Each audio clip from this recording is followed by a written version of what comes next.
इसमें question number 6 solve करेंगे और क्वेश्चन नंबर 7 आपको होमवर्क में करना है। अब इसमें देखिए, pass journal entries for the following transaction. इसमें कौन से हैं? बैंकिंग ट्रांजेक्शन है, बैंक से रिलेटेड सारे ट्रांजेक्शन आएंगे। पहला है deposited in bank, cash withdrawal from bank, wages paid by cheque, cheque received from a दीवान।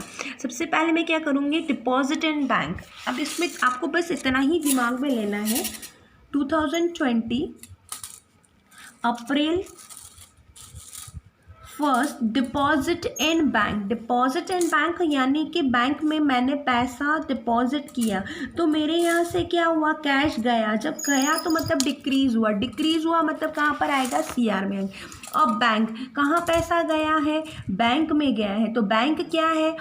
अपनी रिसीवर है। अगर मैं इसको एज अ पोस्टल अकाउंट लूँगी तो भी रिसीवर है, तो जो रिसीवर होता है वो DR में आता है। और अगर एज अ बैंक को एसेट लूँगी, जो नए ट्रांजेक्शन यानी कि मॉडर्न के अकॉर्डिंग है, तो एसेट क्या हो रहा है? इंक्रीज हो रहा है, तो वो कहाँ पर आता है? DR में आता है। तो bank account to cash account कितना है? मैंने कितना किया है? 30,000 रुपये डिपॉजिट किया है। तो इसको मैं क्या करूँगी? Deposit in bank, being. Okay.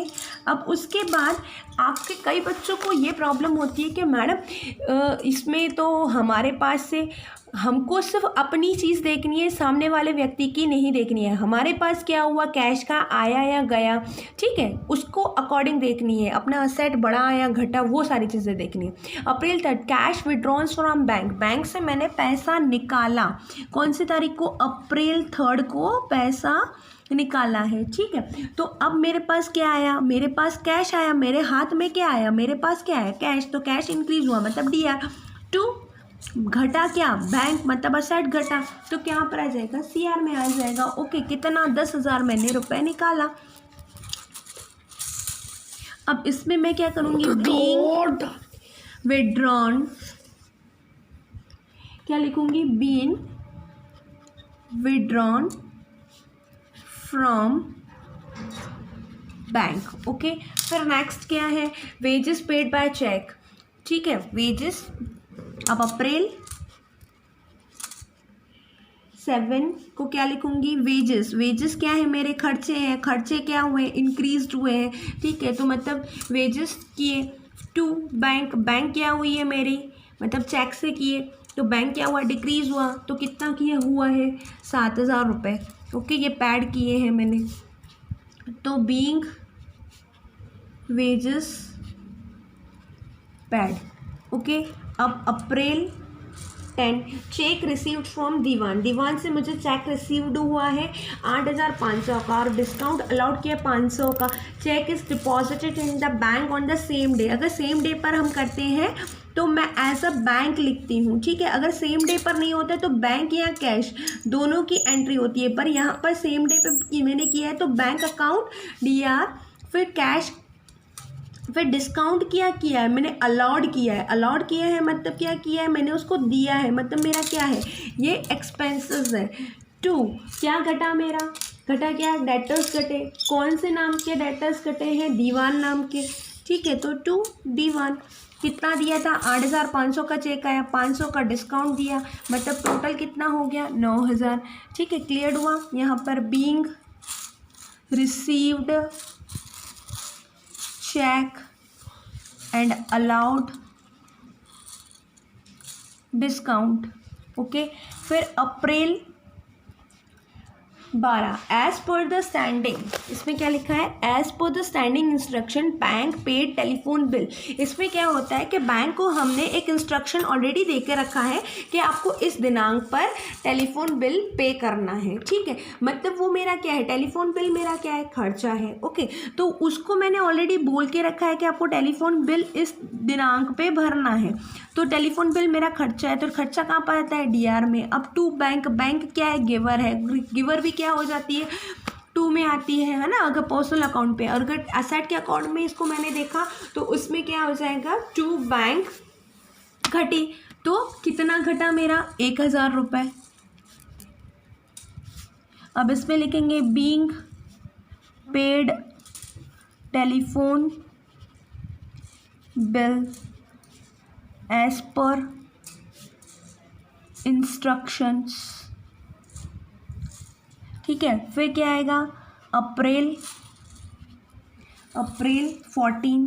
14 में क्या है, Diwan cheques return by bank as a dishonour. जो दीवान के यहाँ से मुझे चेक मिला था वो क्या हो गया है, डिसऑनर्ड हो चुका है। ठीक है, बैंक से मुझे क्या हो गया, डिसऑनर्ड हो चुका।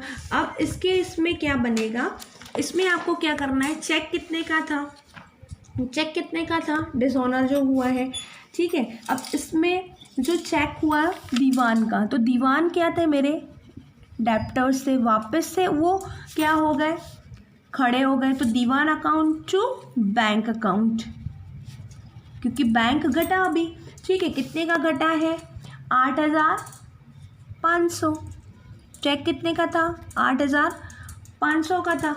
बट इसमें है ना, इसमें आपको एज इट इज़ पूरे लगाने हैं। उसके बाद इसमें जो चेक रिसीव्ड हुआ था उसका यहाँ पर आपको एंट्री करनी है। उसके बाद नेक्स्ट है आपका, इसमें questions, charge debited by bank. जो बैंक के यहाँ पे बीइंग लिख देंगे हम, दीवान चेक डिसऑनर। ठीक है, अब अप्रैल 16 को क्या आ जाएगा, अप्रैल 16 को क्या है, charge debited by bank, bank के द्वारा डेबिटेड किए गए हैं चार्जेस। ठीक है, तो यहाँ पर क्या आ जाएगा, चार्जेस ऑफ बैंक। ये मेरा क्या है, खर्चा है। खर्चा में क्या करती हूँ, DR। घटा क्या, बैंक, क्योंकि बैंक क्या करेगी, पैसा घटा देगी मेरे यहाँ से। कितना है, 400 रुपये, तो उसकी 400 रुपये की मैं एंट्री करूँगी। Being charge by bank. Okay, फिर अप्रैल कितना है, 17। वो क्या लिखा हुआ है, 17 को, goods sold and cell proceed deposit in bank. ठीक है, गुड्स सोल्ड करे हैं, कितने के करें, 8,000 के। अब क्या हुआ, बैंक के द्वारा मुझे मिला, तो बैंक अकाउंट दिया टू क्या आ जाएगा, सेल्स अकाउंट। ठीक है, कितने का किया है, 8,000 का, तो 8,000 की एंट्री हो जाएगी। फिर बीइंग एज इट इज हम लिख देंगे। ठीक है, अब अप्रैल 19 को क्या हुआ है, bank has paid insurance premium as per the standing instruction. वापस मैंने क्या किया है, बैंक ने इंश्योरेंस प्रीमियम क्या होता है, जो मैं इंश्योरेंस करवाया है उसके बिहाफ में मुझे प्रीमियम भरना होता है। तो उसका क्या हो गया, खर्चा है, उसको मैंने क्या किया, पेमेंट किया। किसने किया, बैंक ने किया। तो बैंक क्या हुआ, घटा, तो सेम 1,800 यहाँ पर लिख देंगे। Being insurance premium paid. फिर अप्रैल 25, dividend collected by bank. Bank के द्वारा डिविडेंड कलेक्ट हुआ। डिविडेंड मेरा क्या है, रेवेन्यू है, इनकम है। तो इनकम कहाँ पर हम लिखते हैं, CR में। अब बैंक मतलब मेरे पास अमाउंट आया, बैंक में अमाउंट आया मतलब इंक्रीज हुआ। कितना इंक्रीज हुआ, 2,500। ठीक है, यहाँ पर लिखूँगी being collected dividend by bank. Okay, ये आपका पूरा क्वेश्चन एज इट इज़ यहाँ पर है जो आपको लिखना रहेगा।